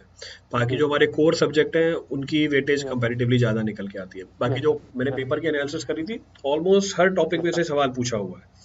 हाँ, पूछते इनफैक्ट सर। जो रेलवेज हैं, एयरवेज हैं, यस सर। वहाँ से भी प्रॉब्लम्स आती हैं इस पर्टिकुलर एग्जाम के अंदर। तो ऐसा कोई करेक्ट सर। टॉपिक नहीं करेक्ट। जिसको ये छोड़ते हो। Yes sir. तो हमारी कवरेज तो पूरे सिलेबस की होनी चाहिए। अगर हम किसी एग्जाम को यस दे रहे सर। हैं, we have to cover the entire syllabus. Full entire pattern syllabus. एक डाउट ये भी आता है हमारे कि क्या मुझे हर एग्जाम की अलग अलग तैयारी करनी पड़ती है। जैसे अगर कुछ लोग अभी एसएससी जेई आ रहा है तो बोल रहे थे यस सर। एसएससी जेई की हम तैयारी करेंगे। अब एसएससी यस जेई सर। निकल गया, अब गेट और ईएससी आ गया, तो अब कंफ्यूज यस है सर सर। हम गेट की तैयारी करें या ईएससी की तैयारी करें। मतलब सवाल ये आता है कि सर गेट की तैयारी करूं या ईएससी की तैयारी करूं। यस तो सर। सवाल ये बनता है क्या हर एग्जाम की प्रिपरेशन सेपरेटली होती है क्या। सर बेसिक लेवल पे तो सब सेम ही होता है, बट जैसे जैसे हम थोड़ा सा मार्क्स इंप्रूवमेंट की तरफ जाते हैं, तो थोड़ा सा बाइफरकेशन आ जाता है। और मेरे हिसाब से सर, जहाँ तक मेरा एक्सपीरियंस है, गेट एक अलग चीज है, बट बाकी सारे कॉम्पिटिटिव एग्जाम से, भले वो आईएएस हो, एमपीपीएससी हो, स्टेट किसी भी स्टेट की पीएससी हो, ये थोड़ा सा टेक्निकल एक जैसे मोड पे आता है। और जो गेट का सर टेक्निकल आता है, वो एक अलग मोड पे आता है, वो थोड़ा इनोवेशन की तरफ आता है। उसमें मतलब आपको कॉन्सेप्ट समझना तो ठीक ही है, उसमें थोड़ा सा इनोवेशन भी आपके दिमाग में होना चाहिए, तो आप गेट की तरफ कर सकते हैं। बाकी हाँ, बाकी सारे का टेक्निकल जो है, जैसे पीएससी है, आईएएस है, और डिफरेंट एसएससी जेई एग्जाम्स है, इन सब में तो टेक्निकल सेम हो सकता है। नॉन टेक के लिए तो आपको अलग से हर जगह प्रिपेयर करना ही नॉन टेक तो डिफरेंट होता है। जैसे स्टेट ए है। जे जी के सर। जो एग्जाम होते हैं इनमें तो जो नॉन टेक होता है जी। वो स्टेट स्पेसिफिक होता है, तो वो यस तो एक सर। सेपरेट चीज हो जाती है। But technically yes sir. अगर हमें तैयारी करनी है तो सारे एग्जाम्स की सेम ही होती है। हाँ, जी लास्ट में जब हम एग्जाम देने जाते हैं तो एक या अप्रोच दो करिए। हफ्ता पहले हम अपनी प्रिपरेशन को फाइन ट्यून कर सकते हैं या। उस एग्जाम के पीवाई क्यू देख के कि यस कितने सर। लेवल तक, कितनी डेप्थ तक या कितनी कवरेज यस आती सर। है उस पर्टिकुलर एग्जाम के अंदर। तो यस वो सर। चीज़ लास्ट के 1-2 हफ्ते में फाइन ट्यून हो सकती है, पर जो यस, फंडामेंटल प्रिपरेशन होती है वो वो सेम है। सारे एग्जाम्स की सेम चल रही होती है। Yes sir. चलिए, करेक्ट। आप कोई टेक्स्ट बुक भी फॉलो करते थे अपनी प्रिपरेशन के टाइम पे, या जो नोट्स होते थे आपके पास बस उन्हीं को फॉलो करते थे। सर इनिशियल जब मैंने नोट्स बना रहा था, उस टाइम पे सर जैसे जो टीचर्स पढ़ा रहे हैं, वो भी देखा मैंने। उसके बाद इनिशियल वे में ही मैंने सारी बुकों को चेक किया, और उससे भी मटेरियल, मतलब मुझे इनिशियल जब मैं नोट्स बना रहा था, उस टाइम पे मैंने बुकों को देखा था और सब सोर्सेज से यूज किया था। बट एक बार नोट्स बनने के बाद मैंने किसी बुक को नहीं हाथ लगाया, सिर्फ अपने नोट्स पढ़े, और उसको बार बार पढ़े, और उससे ही शॉर्ट नोट्स तैयार मतलब इनिशियल जब आप तैयारी कर रहे थे, नोट्स बना करे। रहे यस थे सर। अपने, उस समय आप बुक्स को जी। फॉलो कर लेते थे। बिल्कुल सर। चलिए, देखो फैज़ान, अभी तो हम बात कर रहे थे कि कौन कौन सी चीज़ें हमें करनी चाहिए किसी भी एग्ज़ाम को क्रैक करने के लिए या इंटरव्यू को क्रैक करने के लिए। हम्म, अब हम फोकस डालते हैं उन बातों के ऊपर जो हमें नहीं करना चाहिए, क्योंकि बिल्कुल। इनकी इंपॉर्टेंस बढ़ जाती है। ये तो ऑलमोस्ट सबको पता होता है कि यार मेरे को एग्जाम क्लियर करना है तो ये सिलेबस है, ये हम्म, पढ़ना है। जी। पर क्या चीज़ नहीं करनी है, इसके बारे में सर, आइडिया बहुत कम लगता है। क्योंकि जब बिल्कुल। आप तैयारी कर रहे होंगे, ऐसा हुआ होगा बहुत जी। बार कि आपको रियलाइज हुआ होगा यार इस चीज़ को मैं इस तरीके से करता तो मेरा रिजल्ट ज़्यादा अच्छा होता। ये जी। ये गलती हो गई मुझे इस पॉइंट पे। तो हमारे पास तो वहां पर टाइम नहीं होता है रेक्टिफाई करने का उस चीज़ को। बिल्कुल। पर अब जी। जब आप उस फेज से बाहर निकल के आ चुके हो, अब आप क्या लर्नर्स के साथ शेयर कर सकते हो कि किन किन चीज़ों को हमें अवॉइड करना चाहिए, किन किन गलतियों को हमें अवॉइड करना चाहिए ताकि हम ज़्यादा अच्छी तरीके से एग्जाम दे पाए। जी सर। सर, इसमें जो अपने पास टाइम पीरियड है, उसके अकॉर्डिंग हमें तैयारी करना चाहिए। बहुत सी बार ऐसा होता है सर, टाइम पीरियड बहुत कम होता है, हम जो सब्जेक्ट नहीं पढ़े हुए हैं हमारे पास, हम उनको लेके बैठ जाते हैं और उसमें टाइम ज़्यादा निकल जाता है। उसके बाद हम डिमोटिवेट होने लगते हैं। तो सर, हमें टाइम के अकॉर्डिंग तैयारी करना चाहिए। और अगर टाइम इतना कम है कि हम और हमारे पास सफिशिएंट तैयारी नहीं है, तो उसमें डिमोटिवेट नहीं होना है। वो हमें मालूम है कि हमारा सिलेक्शन उसमें नहीं होगा, बट अपना उसमें बेस्ट ट्राई देना है, ताकि उससे हमें एक्सपीरियंस गेन हो जाए। होता ये है सर कि हम प्रिपरेशन सही करते नहीं हैं, टाइम किसी और को सब्जेक्ट को ज़्यादा दे देते हैं जो पढ़ा हुआ नहीं है, और टाइम खत्म हो जाता है, एग्जाम आ जाती है, और हम डीमोटिवेट होकर बैठ जाते हैं कि हमारा सिलेक्शन इसमें हुआ ही नहीं। तो सर, ये होना चाहिए कि हमें समझना चाहिए कि यार हमारे पास कवरेज जब आएगा, हम पूरा सब्जेक्ट जब अच्छी तरीके से पढ़ेंगे, तभी हमारा ये सिलेक्शन होगा। तो डीमोटिवेट नहीं होना चाहिए। और सर, जो बिना पढ़े हुए सब्जेक्ट हैं उनको लास्ट टाइम पे बिल्कुल नहीं छूना चाहिए। शुरू में आप करें, जो आपके बिना पढ़े हुए सब्जेक्ट हैं उनको आप पहले करें और उनको अच्छी तरीके से प्रिपेयर करें। और उसके बाद जब एग्जाम क्लोज आ रही है, तो आप सारी चीज़ों को रिवाइज करने में लग जाए एज कम्पेयर टू किसी न्यू सब्जेक्ट के हाथ लगा। मतलब लास्ट का जब टाइम आ जाता है हमारा, हमारा जी। फोकस उन सब्जेक्ट्स के ऊपर ज़्यादा होना चाहिए जो हम जी। तैयार कर चुके हैं पहले ही। बिल्कुल सर। क्योंकि लास्ट के टाइम पे वैसे ही नॉर्मल एक टेंडेंसी होती है कि प्रेशर बिल्डअप हो जाता है, और बिल्कुल। ऐसा होता ही है कि हमें लगता है कि हमारा सिलेबस कंप्लीट नहीं हुआ। यस। तो कोई भी कैंडिडेट हो अपनी प्रिपरेशन कितने टाइम पे भी स्टार्ट कर ले, जब एग्जाम यस सर। नज़दीक आता है उसे ये लगता है कि यार मेरा सिलेबस कंप्लीट नहीं हुआ है, तो वो एक नॉर्मल यस। साइकोलॉजी होती है। यस। तो कहने का मतलब एक प्रेशर स्टेज होती है, तो अगर उस टाइम पे अगर हम कोई नया टॉपिक उठाएं पढ़ने के लिए, यस तो सर। उसके समझ में आने के चांसेस बहुत कम होते हैं। तो बेटर है बिल्कुल। हम अपना टाइम इन्वेस्ट करें उन टॉपिक्स के ऊपर जो हमने पहले ही पढ़े हुए हैं। यस। तो इससे बिल्कुल। टाइम की यूटिलाइजेशन कंपैरेटिवली ज़्यादा अच्छी निकल के आ जाती है। बिल्कुल। बिल्कुल। चलो, बहुत ही बढ़िया चीज़ है। फैज़ान, और कोई टिप्स देना चाहोगे आप लर्नर्स को, जो लोग अभी एमपीपीएससी जी। का इंटरव्यू देने जाने वाले हैं? क्योंकि जी अब सर। वापस रिजल्ट आया है हमारे लास्ट ईयर के जो जी। एग्ज़ाम है, उनके बिल्कुल। इंटरव्यूज अभी स्टार्ट हो जाएंगे जनवरी या फेब से। तो उनको यस किन सर। किन बातों के ऊपर ध्यान रखना चाहिए? जी सर। सर, मैंने स्पेशली उन स्टूडेंट्सों के लिए कुछ प्रिपेयर किया है कि जो मैंने इंटरव्यू प्रिपरेशन करी थी और मैंने कैसे इस इंटरव्यू प्रिपरेशन को किया था, मैं पूरा उनके साथ शेयर करना चाहूँगा। क्योंकि मैंने सर यूट्यूब लिंक भी उनके साथ शेयर करी थी, तो मैंने उनसे कहा था कि मैंने इंटरव्यू प्रिपरेशन कैसे करी, मैं आपको सब चीज़ें बताऊँगा। तो बिल्कुल, सर, वही बिल्कुल, चीज़ मैं थोड़ा सा उनके साथ शेयर करना चाहूँगा। तो मैंने सर उसके लिए पूरा रिटर्न फॉर्म में बनाया है, ताकि कुछ भी चीज़ लीव ना हो। बिल्कुल। तो सर, इसमें सारे टेक्निकल सब्जेक्ट जो हैं उनके बेसिक्स को आपको कंप्लीट करना है, जिस तरीके से मैंने बताया। और कुछ सब्जेक्ट को चॉइस करना है जिसमें आपकी वैरायटी होना चाहिए। कुछ फ्लूइड वाले सब्जेक्ट होना चाहिए, कुछ स्ट्रक्चर वाले सब्जेक्ट, कुछ हाईवे वाले सब्जेक्ट। जो आप चाहें 2-3 सब्जेक्ट को चूज करना है। बाकी बेसिक आपको सब पढ़ना है। अब सर, इस सब्जेक्ट से जो हम पढ़ते हैं, जैसे जो हमने कुछ सब्जेक्ट को चूज कर लिया कि ये सब्जेक्ट हमें पढ़ना है, ये सब्जेक्ट हम फेवरेट में बोलेंगे 2-3 सब्जेक्ट। तो सर, इन सब्जेक्ट को कैसे गेस करें कि इन सब्जेक्ट से हमसे क्या क्वेश्चन पूछे जा सकते हैं? तो सर, उसके लिए सबसे पहले तो प्रीवियस ईयर जो क्वेश्चंस पूछे जाते हैं आईएएस के, वो बहुत सारे लोग उसकी बुकलेट बनाते हैं कि कैसे आईएएस में इंटरव्यू क्वेश्चंस पूछे जा रहे हैं। तो उसको एक बार पढ़ें, ताकि आपको अंदाजा लगे कि इंटरव्यू में इस सब्जेक्ट से कैसे क्वेश्चन पूछे जा सकते हैं। प्लस सर, जो सीनियर्स हैं, जो इंटरव्यू दे चुके हैं, उनसे रिव्यू लें कि उनसे कैसे क्वेश्चन इस सब्जेक्ट से पर्टिकुलर पूछे गए। इससे आपको क्वेश्चन का अंदाजा लगेगा। प्लस सर, आप यूट्यूब पे बहुत सारी वीडियोस डली रहती हैं जो इंटरव्यू शेयर करते हैं अपना, कि मेरा इंटरव्यू कैसा हुआ, क्या नहीं हुआ, क्या पूछा। तो उससे भी हमें आइडिया लग जाएगा कि इंटरव्यू में कैसे क्वेश्चन पूछे जाते हैं। और सर, उसके बाद आप मॉक भी ज्वाइन करें, जिस भी इंस्टीट्यूट में चाहें जाके मॉक ज्वाइन करें। और ऑफलाइन मॉक ज़्यादा अच्छा होता है, तो उससे भी जो टीचर्स बैठे होते हैं क्वेश्चन पूछते हैं, तो आपको अंदाजा लगता है कि किस तरीके से इस सब्जेक्ट से आपने प्रीलिम्स तो क्लियर कर लिया, बट इन सब्जेक्ट से कैसे इंटरव्यू क्वेश्चन पूछे जाते हैं। और सर अब आता है नॉन टेक वाला पार्ट। तो नॉन टेक वाले पार्ट में सर जैसे एमपीपीएससी ए के लिए स्पेसिफिक बता रहा हूँ, तो इसमें सर जैसे एमपीपी है, तो सर जो चेयरमैन है वहाँ के एमपीपीएससी के, वो सबसे पहले मेरे को लगता है वो एमपीजी की तरफ ओरिएंट होता है। और सर स्पेसिफिकली वो ज्योग्राफी से क्वेश्चन पूछ लेते हैं, या कुछ फेमस प्लेसेस हैं, जैसे सर उन्होंने पूछ लिया आप मैयर कहाँ पे आता है, कौन सा मैयर में म्यूजिक ऑफ सिटी कौन सा है। ये बेसिक चीजें होती हैं जो हम एमपीजी के में पढ़ते हैं, तो इन्हीं को थोड़ा सा रिवाइज करेंगे, स्पेशली फेमस प्लेसेस को और ज्योग्राफी को। सारे आपको माउंटेन्स रिवर्स इनके बारे में थोड़ा पता होना चाहिए, ये चेयरमैन जनरली फेवरेट क्वेश्चन रखते हैं। और सर फिर आपको स्कूल से लेके कॉलेज तक, जो आप स्कूल से लेके कॉलेज तक का आपका सफर रहा है, उसमें आपको डायरेक्टर के नेम प्लस जो स्कूल कब स्टैब्लिश हुआ, आपका कॉलेज कब स्टैब्लिश हुआ। जैसे सर मेरा डीएलजी कॉलेज था देवी अहिल्या, तो मुझे मालूम था कि देवी अहिल्या के बारे में कुछ ना कुछ मुझसे जरूर पूछ। तो सर देवी अहिल्या की थोड़ी सी हिस्ट्री पढ़ के मैं गया था ताकि वो उसमें से क्वेश्चन बन जाए। और सर आप एज एन सिविल इंजीनियर अगर हैं, तो आपसे ये सिविल इंजीनियरिंग के प्रोजेक्ट्स के बारे में पूछा जा सकता है कि इंडिया में कौन कौन से सिविल इंजीनियरिंग प्रोजेक्ट्स अभी चल रहे हैं प्रेजेंट में, तो आप उसके बारे में इंफॉर्मेशन रख के जाएँ। जैसे सर उस टाइम मेरे टाइम पे छेनाब रिवर ब्रिज बन रहा था जम्मू एंड कश्मीर में, तो मैं उसके बारे में पढ़ के गया था। और जो भी हाईवेज थे मैं उनके बारे में पढ़ के गया था। और सर अगर आपकी जॉब प्रोफाइल है, तो इस जॉब प्रोफाइल के बारे में आपको पूरा मालूम होना चाहिए कि आपके जॉब से रिलेटेड आपको क्या वर्क चल रहा है, आपके जॉब में क्या उसके आप वहाँ क्या काम करते हैं, क्या देखते हैं, इसके बारे में फुल इन्फो आपके पास होनी चाहिए। और सर एक बहुत इंटरेस्टिंग चीज़ होती है हॉबी। हॉबी के ऊपर सर आप 10 से 15 मिनट आराम से अपने निकाल सकते बिल्कुल। हैं। मैंने बोला था सर मेरी पेंटिंग हॉबी, सर मेरे 10 से 15 मिनट कंफर्टेबली उसमें चले गए। और अगर आपकी हॉबी है तो बहुत बढ़िया बात है, और अगर आपकी हॉबी नहीं है तो सर खुद से क्रिएट कभी नहीं करना है, क्योंकि खुद से जब क्रिएट करते हैं सर, तो और जब क्वेश्चन का आंसर बनते नहीं है, तो सर वही 10 से 15 मिनट आपको टैकल करना बहुत मुश्किल हो जाता मुश्किल पड़ जाता है वो। है। जी बिल्कुल सर।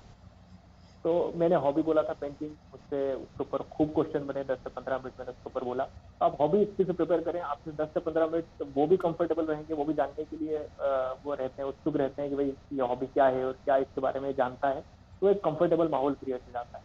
तो अगर आप हॉबी रख सकें तो बहुत ही बढ़िया बात होगी। अब सर एक करंट अफेयर का इशू भी आता है इसमें। सर इसमें आपको तीनों लेवल पे, आप सोचते हैं कि सिर्फ प्रीलिम्स में करंट अफेयर पढ़ना है, बट सर इंटरव्यू में करंट अफेयर ज्यादा मायने रखता ओके। है। करंट अफेयर में सर इंटरनेशनल करंट अफेयर भी आप थोड़ा सा बहुत पढ़ें, जो एकदम बहुत ज्यादा न्यूज में है, नेशनल भी पढ़ें और एमपी स्पेसिफिक पढ़ें। जैसे कुछ एग्जांपल सर जो मुझसे पूछे गए थे, जैसे इंटरनेशनल लेवल पे यूक्रेन वॉर के बारे में पूछा गया था मुझसे, और सर नेशनल में उस टाइम पे 5 राज्यों में चुनाव चल रहे थे मेरे इंटरव्यू के टाइम पे, तो 5 इलेक्शन के बारे में पूछा गया था मुझसे, प्रेसिडेंट इलेक्शन के बारे में पूछा गया था, और जो प्रेसिडेंट हैं द्रौपदी मुर्मू जी, उनके बारे में मुझसे पूछा गया था, उनकी हिस्ट्री के बारे में पूछा गया था। और सर मेरे मेरे कुछ फ्रेंड्स से बात करी तो उस टाइम पे प्रेसिडेंट इलेक्शन की प्रोसीजर के बारे में भी उनसे पूछा गया था। तो सर मतलब वो जो चेयरमैन है, सबसे पहले वो आपसे क्वेश्चन करेंगे, पहले एमसीक्यू के पढ़ेंगे, फिर आपकी प्रोफाइल देखेंगे पूरी, उसके बाद लास्ट में आपसे कुछ करंट अफेयर के क्वेश्चन करेंगे। और सर फिर एमपी स्पेसिफिक भी आपको याद होना चाहिए, पीएम की जो जनरल आपके जो कम्युनिटी ऐप है, आप वो डाउनलोड कर लें, ताकि एटलीस्ट आपके डिस्ट्रिक्ट में जो अगर सीएम का कहीं विजिट हो रही है, कुछ हो रहा है, तो वो आपको पता लगता है। तो ओके। सर जनरल आपको एमपी स्पेसिफिक करंट अफेयर भी करने चाहिए। दैट्स ऑल सर, ये मतलब हमारा प्रिपरेशन में मेरा फोकस फॉलो किया। पूरा इंटरव्यू में एक तो डीएफ के ऊपर होगा कि कौन कौन सी यस जानकारी आपने डीएफ में डाली यस है। यस और सर। डीएफ में अगर हम कोई एक चीज भी मेंशन करते हैं, हमें यस उस सर। चीज के बारे में इन डिटेल, मतलब जितना सामने वाला हमसे एक्सपेक्ट नहीं करे उससे भी यस ज्यादा सर। पता होना चाहिए। मतलब यस क्योंकि सामने वाला तो जब कोई चीज सुनता है, अपनी जो बेसिक या शैलो नॉलेज होती है उसके हिसाब से पूछ लेता है। पर बिल्कुल आपको अपने आप को इतना प्रिपेयर करके जाना है कि मतलब वो चीज़ हमें समझ में आ जाती है जब हम डीएफ को भर रहे होते हैं। आपको बिल्कुल उसके सर। बारे में थरोली प्रिपेयर करके जाना है, ताकि इंटरव्यूअर को भी ऐसा लगे कि नहीं, हाँ, आपकी जो जानकारी है या जो आपकी समझ है उसके बारे में कंपैरेटिवली काफ़ी अच्छी है।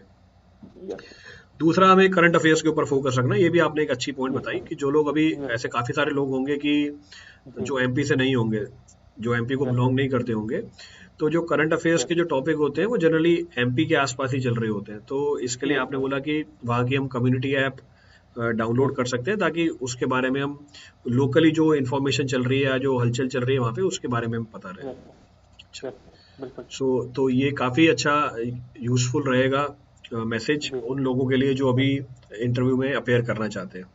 बिल्कुल। काफ़ी थरोली आपने, या काफ़ी कंसाइज फॉर्म में आपने उस चीज़ को एक्सप्लेन किया। Thank you.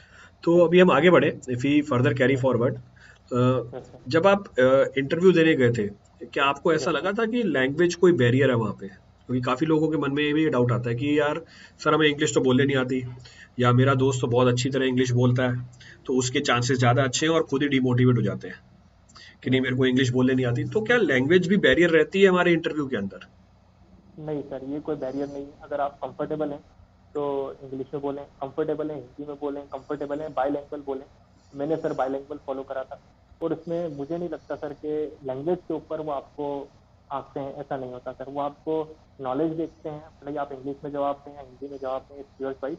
क्योंकि सर ये एक लैंग्वेज है, ये कोई इस चीज़ का मापदंड नहीं कर सकता सर, इस चीज़ का वैल्यूएशन नहीं कर सकता कि आप सब्जेक्ट में अच्छे हैं नहीं हैं, आप अच्छे इंजीनियर बन पाएंगे नहीं बन पाएंगे। एग्जैक्टली, इस चीज़ का वैल्यूएशन नहीं कर सकता। एग्जैक्टली। और अगर हम देखें भी कि तो हमारा एग्जाम जैसे इंग्लिश में होता है, पर अब यस जब वहाँ पे आप काम करोगे तो सारी जो लोकल लैंग्वेज है वहाँ पे वो हिंदी है। अगर एमपी की हम यस सर एमपी स्पेसिफिक बात करें, वहाँ पे जो भी यस कम्युनिकेशन सर होती है गवर्नमेंट डिपार्टमेंट में वो हिंदी में होती है। हिंदी तो में ऐसा होती है कोई सर। बैरियर नहीं है अगर आप कम्युनिकेट भी करते हैं हिंदी के अंदर, या सिर्फ इंग्लिश में भी कम्युनिकेट करते हो, या बाईलैंग्वेज भी करते हो, आपका जो मैसेज है वो क्लियर होना चाहिए, आपकी बात है यस वो सामने वाले को समझ में आनी चाहिए। रीजन बीइंग, बिल्कुल। जो इंटरव्यू लेता है उसको भी ये चीज़ पता होती है, और हम भी ये चीज़ समझ सकते हैं कि जब हम फील्ड में काम करेंगे वहाँ पे हमारी जो नॉलेज है वो ज़्यादा मैटर करेगी, इंस्टेड कि हम कौन सी भाषा बोलते हैं। और इन यस एनी केस आप हिंदी और इंग्लिश ही बोल रहे हो। जब हम फील्ड में काम कर जा रहे हैं तो एमपी के अंदर और कोई लैंग्वेज का इशू तो है ही नहीं, there is no yes sir issue which is involve there. तो यस जो लोग भी इस बात को कंसिडर करते हैं और एक फैक्टर बना लेते हैं डिमोटिवेशन का, नहीं मुझे इंग्लिश नहीं आती, ऐसा कोई भी इशू नहीं है। आप जिस भी लैंग्वेज में कंफर्टेबल है वो लैंग्वेज आप यूज कर सकते हो कम्युनिकेट करने के लिए। बिल्कुल।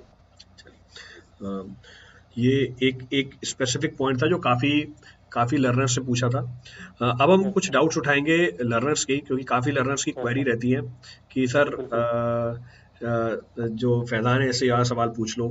जैसे अभी मैंने पूछा था, वो पूछ रहे थे सर हम कौन सी बुक फॉलो करें, कौन सी बुक फॉलो करनी चाहिए हमें। तो आपने बोला कि ईएससी के जो पीवाई क्यूज हैं हम उसको बिल्कुल। अगर हम सॉल्व करें तो हमारा जो बुक वाला पोर्शन है वो हट जाता है। एक कॉमन डाउट और आ रहा है बार बार कि जीएस वाला पार्ट कैसे प्रिपेयर करें। जैसे हमारा जो प्री का जो पेपर होता है उसमें जीएस आती है, जी जी सर। उसका कंटेंट कैसे प्रिपेयर किया जाए? एमपीजीके के लिए सर पब्लिकेशन बहुत सारी बुक अवेलेबल है। आप जैसे कोई सर अगर स्पेसिफिक बुक का नाम बता सकते हो, क्योंकि लर्नर को इंटरेस्ट होता है कि सर वो कौन सी बुक है। जी सर अगर आप इंग्लिश मीडियम के हैं, एक्चुअली मैं इंग्लिश मीडियम का था, तो सर मैं पुणेकर में इतना कंफर्टेबल नहीं था, क्योंकि पुणेकर जो है जनरली हिंदी मीडियम वाली बहुत अच्छी आती है, बट इंग्लिश मीडियम वाली में देखी मैंने बहुत एरर आते हैं। तो सर मैंने उसमें एमसी ग्रोहिल पब्लिकेशन आती है स्नेहल जैन की, वो फॉलो करी थी। प्लस महेश्वरी जो आती है वो इंग्लिश हिंदी दोनों में आती है, वो भी आप फॉलो कर सकते हैं। बेसिक मैंने स्नेहल एमसी ग्रोहिल फॉलो करी थी, देन महेश्वरी थोड़ी देखी थी। और सर मैंने उसकी इंपॉर्टेंट जो चीज़ें होती हैं, जैसे आपकी ज्योग्राफी होती है, जैसे आपकी माइंस होती हैं, जैसे आपके फॉरेस्ट होते हैं, इन सब चीज़ों के लिए मैंने सर मैप निकाल के एमपीजीके के एमपी के मैप निकाल के और उसको मैप पे फ्रेम आउट कर दिया था। वो मैप पे फ्रेम आउट करने की वजह से मुझे बार बार वो जो इंपॉर्टेंट टॉपिक पूछे जाते हैं वो बुक में जाके पढ़ने की जरूरत नहीं पड़ी थी। वो मैंने खुद ने अपने मैप पे बना के, और दीवार पे जो आप मेरे पीछे दीवार देख रहे हैं, ये अभी 1 महीने पहले पूरे मैपों से भरी हुई थी। अच्छा। तो सब मैप मैप यहाँ पे चिपके हुए थे। तो सर बस ये मैप चिपका के आप रखें, जब भी आप आए जाएं तो उसको देखें, रिवाइज करें, सुबह उठें, एक से इधर साइड से उधर साइड जाएं, आपको सारे मैप रिवाइज हो जाएंगे। और बहुत सारी चीज़ें आपको, जैसे पहाड़ हैं, नदियाँ हैं, जैसे पूछी जाती है, माइंस हैं, फॉरेस्ट हैं, ये तमाम चीज़ें, हाँ ट्राइब्स हैं, अलग अलग एरिया में अलग अलग ट्राइब अलग पाई अलग जाती ट्राइब्स हैं, तो होती वो हैं। यार सर वही मैंने मैप पे लोकेट कर दी थी कि ये चीज़ करना आपको बहुत ईजी हो जाए। ओके। अच्छा, एक एक बहुत ही अच्छा डाउट है एक लर्नर का, वो ये बोल रहा है कि जनरली ये टॉपर्स की जो चॉइस होती है वो पीडब्ल्यूडी होती है। तो जी उसका रीजन क्या है, मतलब क्यों इतना इंटरेस्ट है? क्योंकि गवर्नमेंट के लिए तो सारे डिपार्टमेंट बराबर है, और जी लर्नर के लिए भी बराबर होने चाहिए, क्योंकि पे स्केल बराबर है, पोस्ट बराबर है, सारी जी पर्क्स बराबर है। जी तो ऐसा क्यों होता है कि जो भी जी सर टॉपर होता है वो पीडब्ल्यूडी डिपार्टमेंट को जी प्रेफर करता है? मतलब उसमें बजट ज्यादा होता है या प्रोजेक्ट ज्यादा अच्छे होते हैं? मतलब ऐसा क्या रीजन होता है जिसमें जो पीडब्ल्यूडी को फर्स्ट चॉइस बना लेता है किसी भी एस्पिरेंट की? जी सर। सर ये एक ट्रेडमार्क है पीडब्ल्यूडी। एक्चुअली हमने मूवीज में भी देखा है, वीडियोस में भी देखा है, हर जगह हम बोलते हैं पीडब्ल्यूडी वाले, पीडब्ल्यूडी वाले। प्रोग्राम भी आता था टीवी चैनल पे, पीडब्ल्यूडी वाले ललन जी। तो पीडब्ल्यूडी का सर एक ट्रेडमार्क ऐसा बन चुका है कि सब उसको एक ट्रेडमार्क के तहत, भले ही वो उस डिपार्टमेंट के बारे में जानते नहीं हो, जानते उसको नहीं हो। पहचानते नहीं हो, भले ही उसके बारे में उन्होंने देखा नहीं हो फील्ड लेवल पे क्या हो रहा है क्या नहीं हो रहा है, बट एक ट्रेडमार्क बना हुआ है सर कि पीडब्ल्यूडी भरना है, तो वो सब एक्चुअली एज यूजुअल भर देते हैं। इतना प्रेशर रहता है कि अगर उनको मालूम भी है कि कोई पर्टिकुलर डिपार्टमेंट उनका अच्छा है, उनके मान लीजिए कोई फैमिली टर्म्स भी उसमें है, कुछ उनके पास उनके फ्रेंड्स भी उसमें है जो उनको हेल्प भी कर सकते हैं उस पर्टिकुलर डिपार्टमेंट में, बट फिर भी वो पीडब्ल्यूडी को फर्स्ट कर देते हैं। तो ओके। ये ट्रेडमार्क चलता आ इनफैक्ट रहा है कल सर। कल रौनक रौनक भी आया था। रौनक ने बल्कि ये बताया था कि क्योंकि अभी वो अभी किसी प्राइवेट फर्म में काम कर रहा है एज अ जी। Consultant for PHE in MP yes. Only. और रौनक ने ये बताया कि सर आज के टाइम पे पीएचई के पास बल्कि ज्यादा काम है देन पीडब्ल्यूडी। तो उसने जो अपनी चॉइस फिल करी थी इसलिए पीएचई फिल करी थी कि यस वहां यस। पर काम ज्यादा है इन कंपैरिजन टू पीडब्ल्यूडी। तो ये बस एक एक मिथ बना रखी है एक सबने, जैसा हाँ इन्होंने सर। बताया कि क्योंकि हमारे सामने ये वर्ड ये टर्म काफी बार यूज होती है यस। इसीलिए हमारे माइंड में ये चीज क्लिक करती है कि पीडब्ल्यूडी डिपार्टमेंट अच्छा है, जबकि ऐसा कुछ नहीं है। सारे डिपार्टमेंट इक्वलेंट होते हैं, सारे डिपार्टमेंट बिल्कुल में सर। कभी ना कभी काम रहता ही है। बिल्कुल और अगर सर। आप पोस्ट वाइज बात करोगे, पे वाइज बात करोगे, ऑल इक्वल डिपार्टमेंट्स है। Are equivalent. आपने सेम यस। एग्जाम क्लियर किया है इन सारे डिपार्टमेंट्स के लिए तो कोई भी फर्क नहीं होता इन डिपार्टमेंट के अंदर। तो वो जो बिल्कुल शुरू सर। से चलता आ रहा है कि नहीं पीडब्ल्यूडी में ही अगर हम जाते हैं तो ज्यादा बेटर होता है, ऐसा कुछ भी नहीं है। यस। चलिए, तो एक लर्नर ने ये काफी इंटरेस्टिंग सवाल पूछा था, क्यों पीडब्ल्यूडी ही चूज करते हैं सारे टॉपर्स। चलिए, अच्छा, एक एक लर्नर ये भी बोल रहा है कि हमें कितना टाइम मिल जाता है जब हमारा रिजल्ट आता है और इंटरव्यू के बीच में, गैप कितना होता है इन दोनों प्रोसेस के बीच में? सर जनरली जो गैप होता है वो तो 1 महीने में हो जाता है, बट एक्चुअली हमारा रिजर्वेशन इशू आ गया था। ओके। तो उस इशू की वजह से हमारा 4 महीने बाद हुआ। रिजल्ट आया था हमारा 28 जनवरी 2021 आई थिंक, और नहीं 2022 सर। एंड हमारा 27 जून 22 में इंटरव्यू हुआ था, मतलब ये लगभग 4 महीने का गैप हो गया। बट ओके, वो रिजर्वेशन इशू की वजह से हुआ था, नहीं तो नॉर्मली 1 मंथ में हो मतलब जाता है। आपको एडवांटेज मिल गया था, 4 महीने मिल गए थे आपको तैयारी करने के। हाँ सर, बट कंटिन्यू रखना ज्यादा हाँ, और हाँ, इसको हम वो ड्रॉबैक रहता है। समझ सकते हैं। कई लोग उस यस सर। उस मोमेंटम को बना के नहीं रख जी पाते 4 महीने के लिए। जी जी बीच सर। में बीच में डिस्ट्रैक्शन बहुत सारी आ जाती है। Correct sir. 1 मंथ सफिशिएंट होता है, अगर आपने प्रीलिम्स अच्छे से निकाला है तो 1 मंथ 1 मंथ सफिशिएंट होता है। चलिए, जी। बहुत ही बढ़िया बात है। सो वॉरियर, आपने पूछा था कितना टाइम मिलेगा, तो आपको 1 महीने का टाइम मिल जाएगा इसके बाद। 1 month of the time will be, और इतना टाइम सफिशिएंट होता है आपको किसी भी इंटरव्यू की तैयारी करने के लिए, to crack any of the interview. चलिए, अच्छा, एक काफी लर्नर ये बोल रहे हैं कि जैसे ये तो एमपीपीएससी की हम स्पेसिफिक बात कर रहे हैं, अगर हम किसी और जेईई एग्जाम की तैयारी करें, क्या उसमें भी हमें सेम चीजें फॉलो करनी है, उसमें थोड़ा बहुत वेरिएशन निकल के आता है? सर अगर आप स्पेसिफिकली जेई की ही तैयारी कर रहे हैं तो सर बेसिक तो सेम ही रहेगा, बट वहाँ ये है कि आपको बहुत ज़्यादा कॉन्सेप्चुअल अप्रोच नहीं रखना पड़ती है। वहाँ डायरेक्टली फैक्ट बेस्ड क्वेश्चन आते हैं, तो उसमें आपको फैक्ट पे ज़्यादा ध्यान देना पड़ता है और उसमें आपको पैटर्न देखना पड़ता है प्रीवियस ईयर का। जैसे सर व्यापम भी एग्जाम हुआ था एमपी में, वो भी मैंने अपियर किया था। तो सर उसमें भी मेरा अच्छा स्कोर आया है, 140 करीब स्कोर आया है। तो सर उसमें व्यापम में ऐसा रहता है कि उसको हमेशा से एक पैटर्न बना हुआ है कि वहाँ पे सर्वे बिल्डिंग मटेरियल जो क्वेश्चन है वो हमेशा फैक्ट बेस्ड वहाँ पे आ जाते हैं।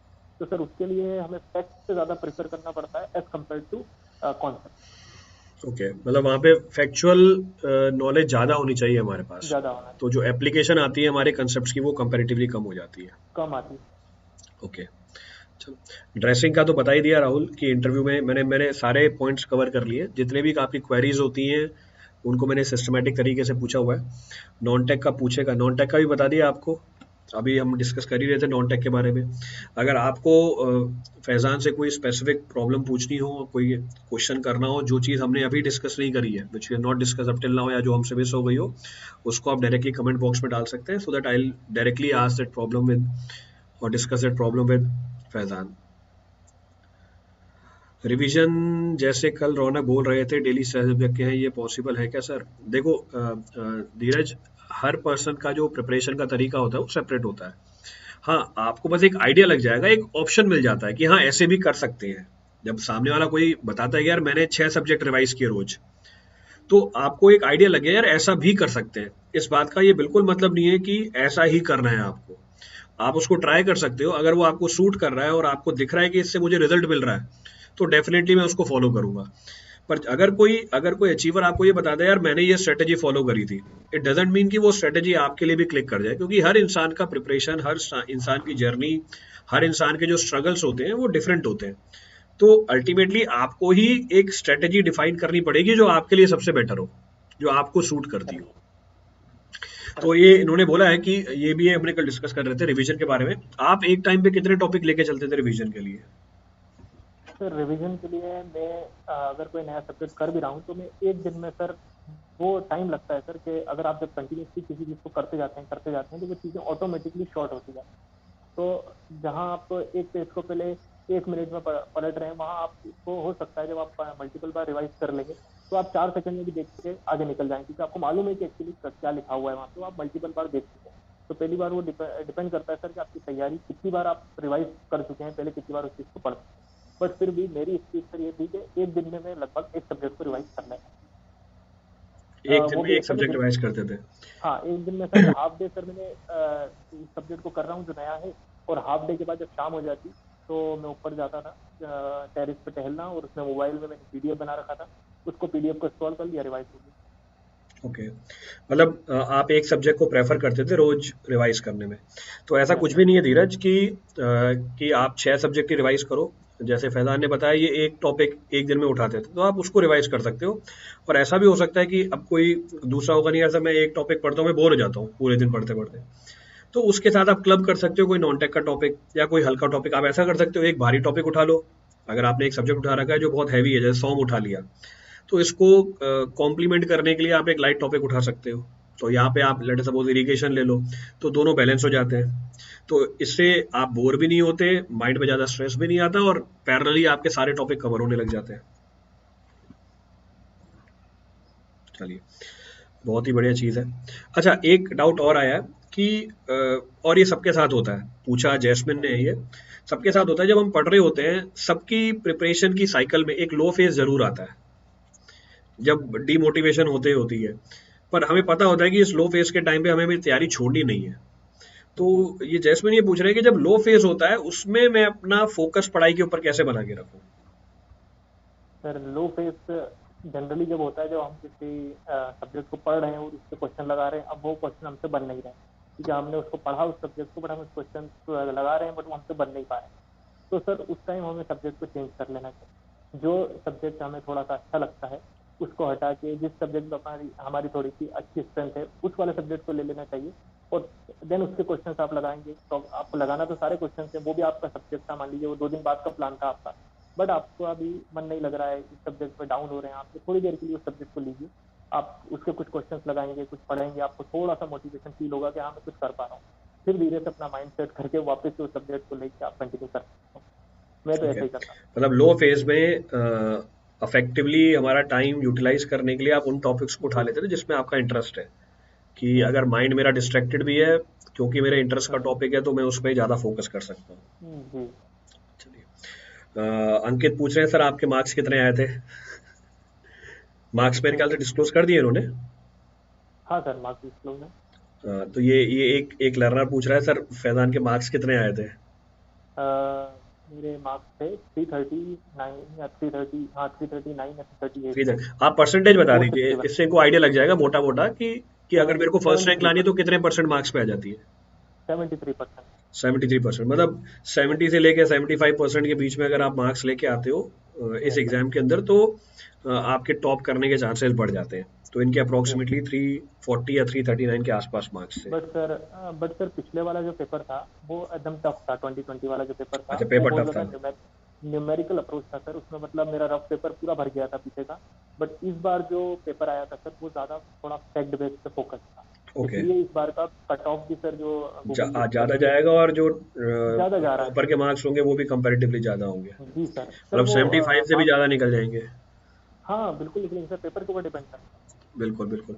तो ये बात पेपर के ऊपर भी डिपेंड कर जाती है अंकित, बट आप ये मान के चलो 75 से 85% अगर मार्क्स लेके आते हो आप है। स्टेट यस ए सर। या जेई एग्जाम के अंदर, तो आपके टॉप जी। करने के चांसेस बढ़ जाते हैं। पर वही यस अगर ईएससी गेट में जाते हो तो ये परसेंटेज थोड़ी सी कम हो जाती है, the percentage is yes. Reduced. Correct. चलिए, बिल्कुल। एक लर्नर ये पूछ रहा है कि इंटरव्यू के लिए सभी सब्जेक्ट कवर करके जाने हैं हमें? अगर मुझे इंटरव्यू की तैयारी करनी है, do have to prepare all the topics? इसका जवाब इन्होंने पहले ही दे दिया था। आप एक कॉम्बिनेशन बना सकते हो टॉपिक्स का पेपर 1 पेपर 2 से, जिसमें हमारे वाटर वाले सब्जेक्ट भी हो जाए और स्ट्रक्चर वाले सब्जेक्ट भी हो जाए, तो कवरेज भी आ जाएगी। और मोस्ट प्रोबेबली जो हमारे बोर्ड के मेंबर्स होते हैं वो इन दोनों में फील्ड में से कोई ना कोई एक मिल ही जाएगा। अगर आप इरिगेशन बोलोगे तो इन्वायरमेंट वाला भी इरिगेशन से सवाल पूछ सकता है, एफएम वाला भी इरिगेशन से सवाल पूछ सकता है। और अगर आप स्ट्रॉम, स्ट्रक्चर, आरसीसी, स्टील में से कोई एक टॉपिक बोल दोगे तो ऑलमोस्ट सारे फंडामेंटल सेम ही रहते हैं हमारे। तो आप एक स्ट्रक्चर वाला टॉपिक ले सकते हैं और एक पानी वाला टॉपिक मतलब जिसमें इरिगेशन आ जाए, हाइड्रोलॉजी आ जाए, इन्वायरमेंट हो गया, एफएम हो गया, सॉइल हो गया, ये टॉपिक्स को आप चूज कर सकते हो। एक एक कॉमन प्रॉब्लम और पूछ रहा है अंकित। अंकित बोल रहा है सर, जब कोई एग्जाम देते हैं और मार्क्स नहीं आते हैं, और बहुत ही कॉमन चीज़ है जब हम एग्जाम देते हैं, कई बार ऐसा होता है कि मार्क्स नहीं आते हैं, और कंटिन्यूसली जब हम टेस्ट भी दे रहे होते हैं, टेस्ट सीरीज लगा रहे होते हैं, उनमें भी मार्क्स नहीं आ रहे होते हैं, तो एक लर्नर, एक कैंडिडेट उन मार्क्स को देख के भी डिमोटिवेट हो जाता है कि यार मेरे टेस्ट में तो मार्क्स नहीं आ रहे हैं, तो इसका मतलब मेरे मेन पेपर में भी नंबर नहीं आएंगे। तो पहली बात तो, क्या टेस्ट सीरीज में जो मार्क्स हैं वो रिफ्लेक्शन होता है हमारे मेन एग्जाम के मार्क्स का, और क्या मेरा एम टेस्ट सीरीज में ही मार्क्स लाना है? मतलब इन दोनों चीजों को आप कैसे देखते हो? सर टेस्ट सीरीज में एक्चुअली, टेस्ट सीरीज नाम ही उसका टेस्ट सीरीज है, वो आपको टेस्ट करने के लिए होती है। तो एक्चुअली आपको सर इसके पीछे का रीजन तलाश करना चाहिए। अगर आपके टेस्ट सीरीज में मार्क्स कम आए तो सबसे पहले आप देखें, वहाँ पूरा गाइडेंस रहता है कि आपके कौन कौन से क्वेश्चन गलत हुए हैं, क्या आपने गलत किया है। तो सर टेस्ट सीरीज के मार्क्स पे फोकस नहीं करना चाहिए, टेस्ट सीरीज की गलतियों पे फोकस करना चाहिए कि एक्चुअली हमारी गलती हुई कहाँ, और उसका बिल्कुल। रीजन तलाश करना चाहिए कि किस सब्जेक्ट में हम वीक जा रहे हैं, कौन सा हम, क्या फॉर्मूला मिस्टेक कर रहे हैं, क्या हम कैलकुलेशन मिस्टेक कर रहे हैं, क्या हम कुछ डाटा को याद नहीं रख पा रहे हैं। और उसको लिखना चाहिए कि एक्चुअली मैं ये मिस्टेक बार बार कर रहा हूँ, या ये फॉर्मूला भूल रहा हूँ, या मैं कैलकुलेशन मिस्टेक कर रहा हूँ, या मुझे में रिटेंशन नहीं हो पा रहा है। फिर जो चीज़ आपकी भीग जा रही है उसको स्ट्रेंथ करने का काम करना चाहिए। देन उस पर काम करके वापस टेस्ट सीरीज में अपियर कीजिए, ऑब्वियसली इंप्रूवमेंट दिखेगा। सो टेस्ट सीरीज देने का पर्पस ये नहीं होता है कि आपको अपने मार्क्स को देख के डिमोटिवेट होना है या उससे मोटिवेट हो जाना है। टेस्ट सीरीज देने का पर्पस ये होता है आपको अपने वीक पॉइंट्स पता करने होते हैं। ऐसा कौन सा एरिया है जिसमें जिसमें हम सवालों को नहीं कर पा रहे हैं, क्योंकि अगर ये बात आपको पेपर में जब पता चलेगी मेन, तब तो आपके पास कोई ऑप्शन बचेगा ही नहीं वापस पीछे जाने का। तो टेस्ट सीरीज एक मोड है, एक टूल है ये पता करने का कि मेरा कौन सा टॉपिक वीक है। और जैसे ही आपको ये टॉपिक पता चल जाए यार ये टॉपिक मेरा वीक है, अब टॉपिक जरूरी नहीं वो पढ़ाई का हो, ऐसा भी हो सकता है कि मेरे को टॉपिक सारे आते हो, मतलब नॉलेज सारी हो, मेरी स्पीड कम हो, तो आपको ये चीज़ भी कैसे पता चलेगी? टेस्ट सीरीज से पता चलेगी। या आप कैलकुलेशन नहीं कर पाते हो, आपकी कैलकुलेशन वीक हो, ये चीज़ भी आपको टेस्ट सीरीज से पता चलेगी। या जब आप प्रेशर में आ जाते हो, सवाल को पूरा नहीं पढ़ते हो, आप स्किप कर जाते हो, ये भी कॉमन होता है बहुत सारे लोगों के साथ, एक छोटा सा वर्ड भूल जाते हैं या पढ़ नहीं पाते हैं, जैसे नॉट डाल देता है बीच में, या स्टेटमेंट बदल देता है, स्टैंडर्ड स्टेटमेंट को थोड़ा सा मोल्ड कर देता है, जानबूझ के किया जाता है ऐसा ताकि आप गलती करो उस सवाल के अंदर। तो जब पहली बार ऐसी चीज होती है, हम आइडिया भी नहीं लगा सकते यार ऐसा भी हो सकता है सवाल के अंदर, हमारा माइंड प्रिपेयर नहीं होता। तो टेस्ट सीरीज ये मोड है पता करने का कि यार किस किस तरीकों से सवाल को फ्रेम किया जा सकता है। तो आपको अपने मार्क्स नहीं देखने, टेस्ट सीरीज के अंदर जो भी मार्क्स आ रहे हैं चलने दो, वो रिफ्लेक्शन नहीं होता आपके मेन एग्जाम के मार्क्स का। टेस्ट सीरीज बस एक टूल है आइडेंटिफाई करने का कि आपकी शॉर्ट कमिंग्स क्या है, और जैसे ही आपको ये शॉर्ट कमिंग्स पता चल गई, then we can what, we can excel in our main examination. फिर तो हम मेन एग्जाम में एक्सेल कर ही सकते हैं। करेक्ट। चलिए, डॉक्टर स्ट्रेंज बोल रहे हैं, फैजान भाई जैसा हम सुनते हैं civil administration dominating over technical administration some time, so आप ज्वाइन करोगे या इंक्लाइन टूवर्ड सिविल सर्विसेज? तो ये बोल रहे हैं जैसे जो टेक्निकल लोग होते हैं इनके ऊपर एडमिनिस्ट्रेशन वाले जो लोग होते हैं वो डोमिनेट करते हैं, तो क्या आपका इंटरेस्ट अभी टेक्निकल फील्ड में ही है, आप आगे आप एडमिनिस्ट्रेशन में भी जाना चाहोगे? सर अभी तो टेक्निकल में ज्वाइन करें, ये सब तो मतलब सुनते हुए आते हैं, बट एक्चुअली फील्ड में जाएंगे तो पता लगेगा। मगर हाँ, अगर टाइम अलाउ करता है तो मैं सिविल सर्विसेज की प्रिपरेशन करना चाहूँगा। सिविल सर्विस में जाने हो, और ये मतलब टाइम भी है जब हम तैयारी कर रहे होते हैं, फ्लो में होते हैं, तो प्रिपरेशन हो भी जाती है। बाद में अगर हम गैप दे यस। देते हैं या ब्रेक दे देते हैं, दोबारा से उस मोमेंटम को पकड़ पाना कंपैरेटिवली मुश्किल हो जाता है। यस। चलिए, सो आई थिंक हमने सारे पॉइंट्स के ऊपर कवर किया, सारे पॉइंट्स को टच किया जो भी एक लर्नर को जानने होते हैं। अगर आपको लगता है कोई चीज़ मिस हुई हो, you can point it out, आप पॉइंट कर सकते हो, मैसेज में कमेंट कर सकते हो। फैज़ान, आपको कोई फाइनल टिप्स देनी हो या फाइनल कुछ कमेंट करना हो बाकी लर्नर्स के लिए, जिसके बारे में वो ध्यान रखें अपने आने वाले एग्जामों के अंदर? अभी तो प्रेजेंटली सर इनका इंटरव्यू है, मेरे को इंटरव्यू के लिए देख रहे होंगे मेरे फ्रेंड 2021 के लिए। तो सर उनके लिए मैं टिप देना चाहूँगा कि 100% इंटरव्यू की प्रिपरेशन कभी नहीं होती, एग्जाम की भी नहीं होती है और इंटरव्यू की भी नहीं होती है। बट इंटरव्यू में एक चीज़ ज़रूर है कि आपको मेन कॉन्फिडेंट रहना है। अगर आपसे कुछ क्वेश्चन नहीं बन रहे हैं, मुझसे भी क्वेश्चन नहीं बने, कुछ क्वेश्चन मुझसे पूछे गए थे एयरपोर्ट इंजीनियरिंग से, मुझसे बिल्कुल नहीं बन पाए। मुझसे जैसे पूछा गया था कि हेलीकॉप्टर है वो उसका एच शेप का जो है लैंडिंग रहता है, तो वो सिर्फ एच शेप का ही क्यों रहता है? तो अब या तो मैं उसमें कुछ भी तो दिमाग लगाऊँ और उनको हम्म। कुछ भी तो आंसर दूँ, इससे बजाय आप बिल्कुल बोल दीजिए कि सॉरी मुझे नहीं पता। तो अगर आप सर सॉरी बोलते हैं, मैंने देखा सर कि जिस वक़्त मैंने सॉरी बोला, उस टाइम जितने भी मेंबर्स वहाँ पे बैठे थे, वो सब मुझे बिल्कुल ऑब्ज़र्व कर रहे थे कि सॉरी किस तरीके से बोलता है। क्या ये घबरा के बोल रहा है? क्या इसको मतलब इस बात को घुमा-फिरा रहा है? तो आपको बिल्कुल कॉन्फिडेंटली उसको सॉरी कहना है, "sorry I don't know sir, मुझे ये चीज़ नहीं पता।" वो सीधे अगले क्वेश्चन की तरफ प्रोसीड कर जाएँगे और जब अगले क्वेश्चन की तरफ प्रोसीड करते हैं, आपसे अगले क्वेश्चन पूछते हैं, तो बहुत से सर ये गलती करते हैं कि वो पिछले क्वेश्चन पे दिमाग लगाते रहते हैं कि उसका बिल्कुल। आंसर मुझे ध्यान ध्यान आ जाए तो मैं बोल दूँ। तो ऐसा बिल्कुल नहीं ऐसा करना बिल्कुल चाहिए। नहीं सॉरी करना। बोल दिया, उससे ऐसा नहीं कि आपके मार्क्स कट जाएँगे। वो जान करके ऐसा क्वेश्चन पूछते हैं कि आप उससे अपना दिमाग लगाते हैं, नहीं मतलब वो लगाते, ये भी जानबूझ जानना के चाहते हैं हम किस तरीके से प्रैक्टिकली फील्ड में सिचुएशंस को हैंडल करेंगे, क्योंकि जी, जी, फील्ड जी। में भी आपको सर सारी चीज़ें नहीं पता होंगी। जी, तो बिल्कुल सर। वो आपकी पर्सनैलिटी के जो कैरेक्टरिस्टिक्स हैं उसको भी जज करते हैं वहाँ पे, जी, सिर्फ टेक्निकल नॉलेज ही बिल्कुल। नहीं है।